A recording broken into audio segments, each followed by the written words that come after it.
به مکانیک شو خوش اومدید. قبل از اینکه بریم در واقع طراحی یک چنین در واقع گیره‌ای رو داشته باشیم که در واقع بخش دوم کار ما هست، حتما ما رو سابسکرایب کنید، حتما دکمه زنگوله رو بزنید تا ویدیوهایی که براتون آپلود میکنم براتون بیاد و بتونید بهترین استفاده رو از ویدیوها بکنید. خیلی خوب، زیادم پرحرفی نکنیم، بریم و ویدیوها رو با هم دیگه داشته باشیم. خیلی خوب، در این قسمت میخوایم 2 تا قطعه براتون ایجاد کنم که در واقع یه چنین چیزی هست.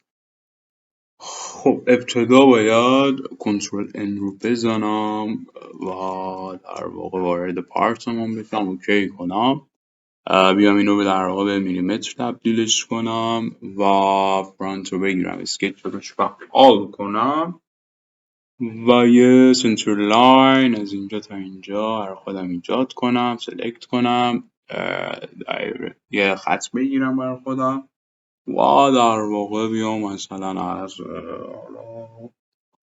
از اینجا برای خودم به این صورت اینجا و اینجا بگیرم، بیارمش تا اینجا به این صورت و بیارمش اینجا. یه چنین چیزی در واقع برای خودمون ایجاد میکنیم در ابتدا. حالا در واقع بهش اندازه میدم و ابعاد و اندازه خواهم داد که اینجا تا اینجا برای من هست 11. این رو برای خودم میگیرم 4. اینجا این رو هم این رو البته اشتباه شد، بیام بیرون از این دستور. به این صورت اینجا این رو هم برای خودم میگیرم 4، اوکی میکنم. اینجا اینم باید بگیریم 4 و در واقع فاصله این تا این رو هم برای خودم میگیرم 4 به این صورت. خیلی خب، یه چنین چیزی در واقع برای ما ایجاد خواهد کرد که اینجا این رو هم نباید به اشتباه گرفته. اینجا این رو هم برای خودم میگیرم در واقع 1/4. یک چنین چیزی برای خودمون ایجاد میکنیم. حالا در واقع از دستور ریوالو استفاده میکنم و یه ریوالو چنین چیزی بهش میدم، اوکی میکنم. یه چنین قطعه‌ای برای ما ایجاد شد. حالا در واقع باید بهش رنگ میدم و این رو برای خودم سیو میکنم. رنگ قرمزی رو بهش میدم، اوکی.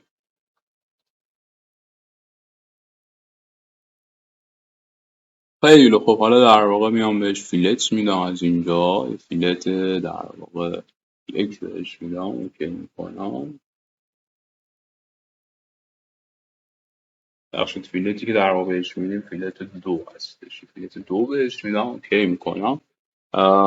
و میام در واقع در اینجا یه چمفر به این و این شکلمون خواهم داد. چمفر 1/5، یه چمفر 10 براش موجود نیست، 1 میزنم، اوکی میکنم و یه چمفر به این صورت بهش میدم.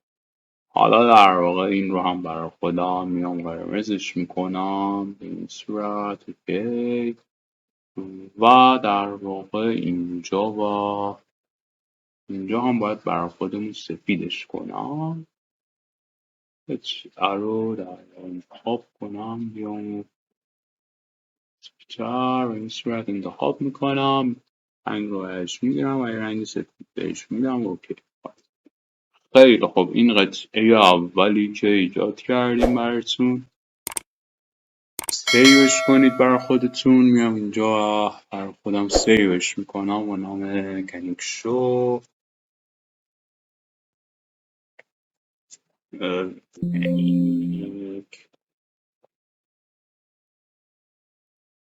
شوی در واقع 1 برای خودم سیوش میکنم،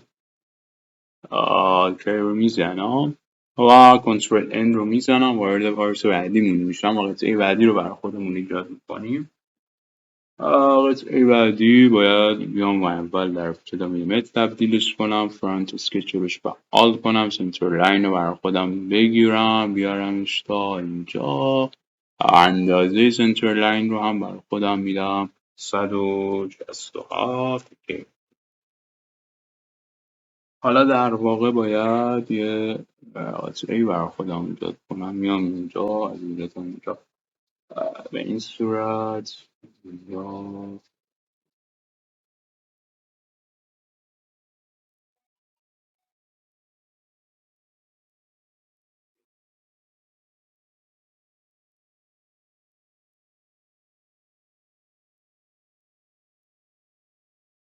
در واقع یه چنین قطعه‌ای رو بر خودمون ایجاد میکنیم به این صورت. حالا بهش ابعاد و اندازه بدم. اینجا این رو برای خودم میدم 2.5. اوکی میکنم. اندازه این رو هم برای خودم باید بدم 9.5 و اوکی کنم. در واقع این رو هم برای خودم بدم 4.5. بیاد بالاتر برای من.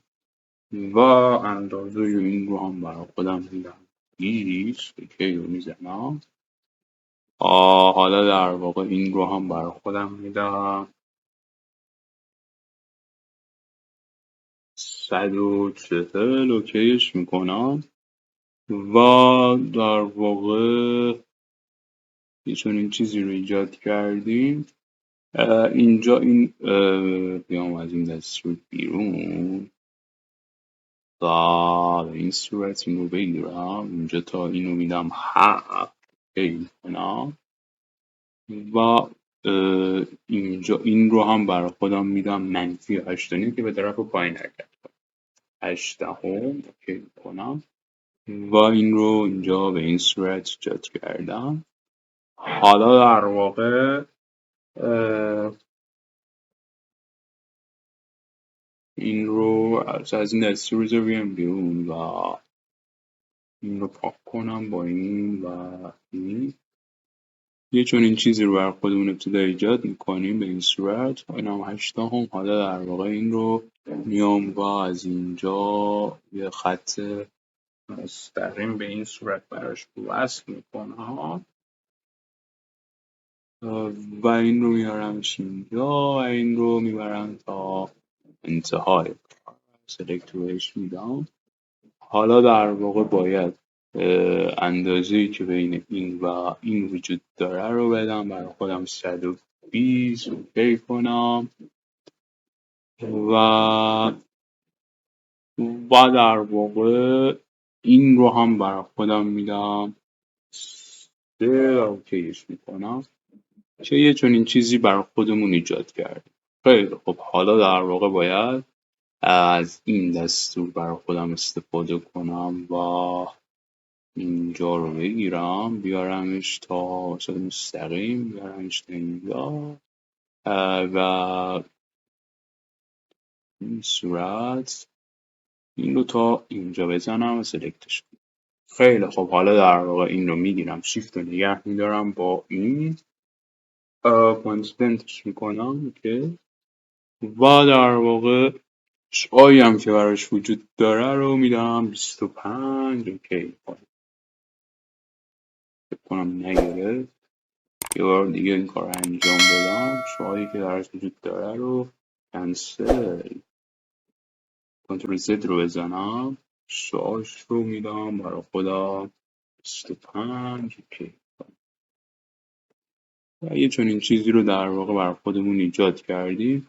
حالا باید از دستور تریم استفاده کنم و این رو پاک کنم با رو برای خودم پاک میکنم به این صورت و یه چنین چیزی برای ما ایجاد خواهد شد. حالا در واقع از دستور ریولو استفاده میکنم و یه ریولو بهش میدم و اوکی رو میزنم. خیلی خب. یه چنین چیزی رو اومدم ایجاد کردم. خیلی خب. حالا در واقع بیام بهش رنگ بدم. میام اینو انتخاب میکنم. رنگ قرمز رو بهش میدم. اوکی میکنم. برای این هم به همین صورت رنگ قرمز رو بهش میدم، اوکی میزنم براش به این صورت. و در واقع برای اینجا هم حالا این رو بذارید آخر کار بهش میگم که میخوام فیلت در واقع براش رو چند پرجت کنم. خیلی خب اینجا یه فیلت به کارمون میدیم. فیلت 2 من میدم، اوکی میکنم، یعنی صورت فیلت ایجاد میکنم. اینجا برای خودم یه چمفر میزنم، چمفر 1/45 اوکی میکنم. بیام و اینجا هم به همین صورت یه در واقع چمفر بهش میدم، 1/45 نیم کنم بهتر. اینجا برای خودم نیم میزنم که کی رو بهش میدم و در واقع برای این هم یه چمفر 1/45 بهش میدیم و اوکی. خیلی خب یه چنین چیزی اومدم برای خودم ایجاد کردم. حالا در واقع این رو هم با این بگیرم و رنگش رو به قرمز تبدیل کنم که کنم و یه چنین چیزی رو اومدیم ایجاد کردیم. حالا در واقع باید رزوه بهش بدم، یک رزوه در واقع مثلثی بهش میدیم برای این کار خودمون. میام و در واقع اسکچ رو باید فعال کنم. در ابتدا اسکچ رو فعال میکنم به این صورت و اینجا باید این خط رو انتخاب کنم و کانورت انتیتیز رو برش بزنم به این صورت. خیلی خوب از این بیایم بیرون و بیام اینجا وارد الیپس هم بشم. این رو برای خودم میگیرم 1.5 و ریورسش میکنم. فاصله هم که باید ایجاد بشه 92 در واقع 8 هستش.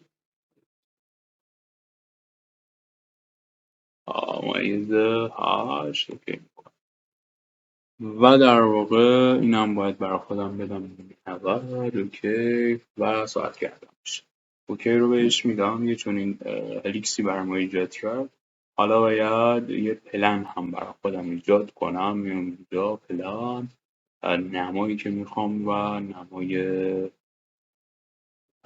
فرانت هستش و باید ابتدای اون هلیکس رو هم کلیک کنم. ابتدای هلیکس اوکی و همین اینجا ایجاد شد. خیلی خوب این پلن رو نرمالش میکنم، نرمال اسکچ روش فعال و مثلث رو میگیرم برای خودم. مثلث میام اینجا و یه چنین مثلث ایجاد میکنم. اندازش رو هم مثل قبلی برای خودم میدم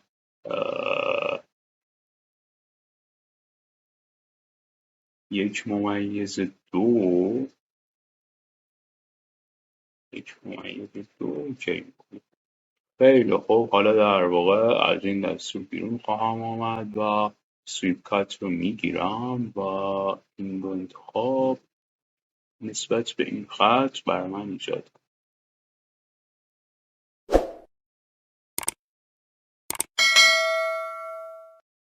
چون این چیزی رو نشون میده اوکی رو که بزنیم میاد و در واقع یه چنین ریزوی رو به ما خواهد داد. اینم هایدش کنم، پلنم هاید کنم، بیرون هایدش میکنم و در واقع چنین چیزی رو بر ما ایجاد میکنه. حالا در واقع میتونیم بهش رنگ هم بدیم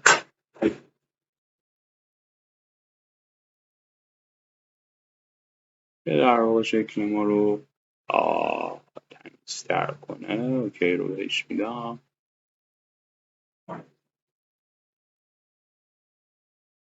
اینجا و رنگ سفید رو براش انتخاب میکنم. اوکی رو میزنم.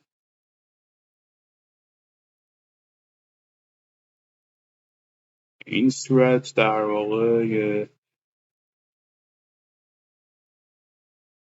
چنین چیزی رو در واقع میتونیم برای خودمون ایجاد کنیم. خیلی خوب، نحوه ایجاد اینا رو هم بهتون توضیح دادم. حالا در واقع باید یه کات اکسترود به اینجا بدم و بیام در واقع نمای رایت رو انتخاب، نمای فرانت تاپ رو برای خودم انتخاب میکنم، اسکچ رو نرمالش کنم، اسکچ رو روش فعال میکنم، صورت میام اینجا و یه در سنتر لاین میام از این تا اینجا برای خودم رسم کنم، سلکت میکنم، دایره برای خودم میگیرم از وسط تا در واقع وسط باید بیاد پایین و به این خط برای خودم یه دایره بزنم. قطر دایرم برای خودم میدم 8 اوکی میکنم. حالا در واقع یه کات اکسترود بهش میدم، اکسترود کات بیاد و کلی، البته دارم یک پلن رو بزنم، کلی در واقع سوک آن و اوکی رو بهش میدم. یه چنین چیزی در واقع برای ما ایجاد میشه. رنگی که در آخرش وجود هست رو باید سفید کنم، به این صورت سفید خواهم کرد، اوکی رو میزنم و یه چمفر هم در واقع بهش خواهم داد. صورت چمفر خواه میکنم 1/45 هم خواهم داد، اوکی رو بهش میدنم و در واقع میاد یه چنین چیزی رو برای ما ایجاد خواهد کرد. رنگش هم به سفید تغییر میدم، اوکی رو میزنم. خیلی خب، اومدیم و یه چنین قطعه‌ای برای خودمون ایجاد کردیم. حالا دیگه باید سیوش کنید و برای خودتون داشته باشید. خیلی خب، اینم از طراحی این دو قطعه که در واقع براتون قرار دادم. اگر از ویدیو خوشتون اومد حتما لایک کنید و در واقع آموزش قبلیش رو هم که در اینجا براتون قرار میدم حتما برید از آموزش قبلیش ببینید و بیاین آموزش دومش رو برای خودتون ببینید و یاد بگیرید. خیلی خوب، ممنون که تا اینجا بودید. تا ویدیو دیگر، خدا نگهدار. ماما مکانیک شد.